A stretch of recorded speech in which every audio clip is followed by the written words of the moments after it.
Some of the hardest working animals you'll find in the soil are difficult to see every day, but they're things like this. Earthworms. These earthworms are tunnelling in the ground, burying organic material, cycling nutrients and improving drainage and fertility. But apart from this type of earthworm that lives in the soil, there are other types that live above it, in the leaf litter and in compost heaps. And you can harness those as well. And I'm going to show you how you can make fertiliser from them and improve your soil at the same time. I'm making a cheap but effective worm house. Of course you can buy them off the shelf, but I find it's far more rewarding using material like this. Sometimes you can do it for free. It's as simple as 3 styrofoam boxes. I got these for free from my fruit shop. You might have to pay $1, but I love using styrofoam. It's non-toxic and it's a wonderful insulator. Worms need to be protected against frost and summer heat. And this is how it works.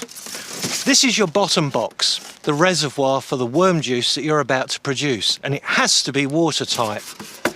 These two become feeder boxes. It's where the worms live and eat. And lastly, a lid. This protects the worms against heat and drying winds. While the reservoir needs to be watertight, these 2 feeder boxes need drainage. And to cut the holes, I'm using a bread and butter knife. It's really safe. I've marked out 8 holes, and I find that 8 holes gives good drainage for a box of this size.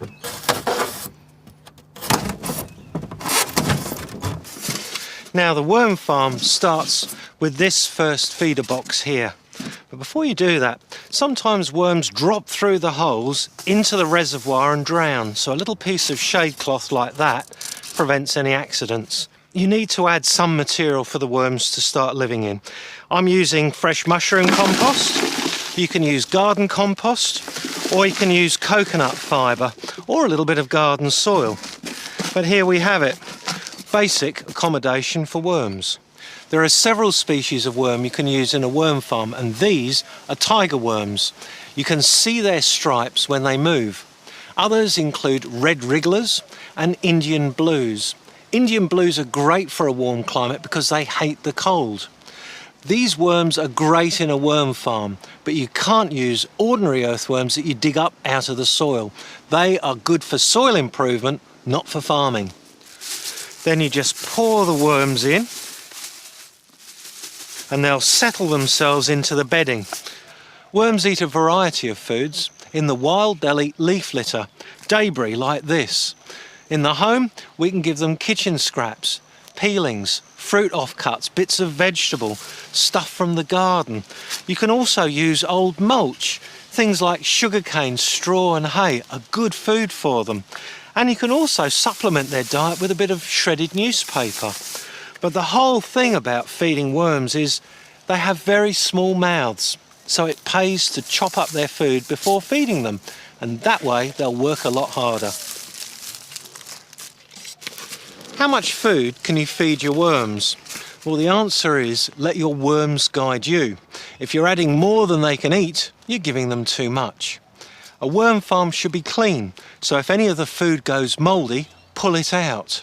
If it smells bad, then you can add some lime, just a pinch, and that will sweeten the mix. I prefer to use dried eggshells, and I grind them up and I add them. Now, eggshells add a lot of calcium, and that encourages worms to lay more eggs.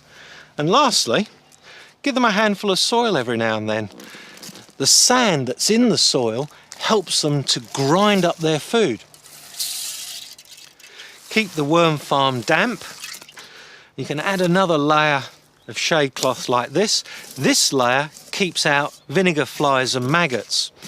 Now, once this feeder box is full, that's time to add the next box, and you complete the whole process all over again.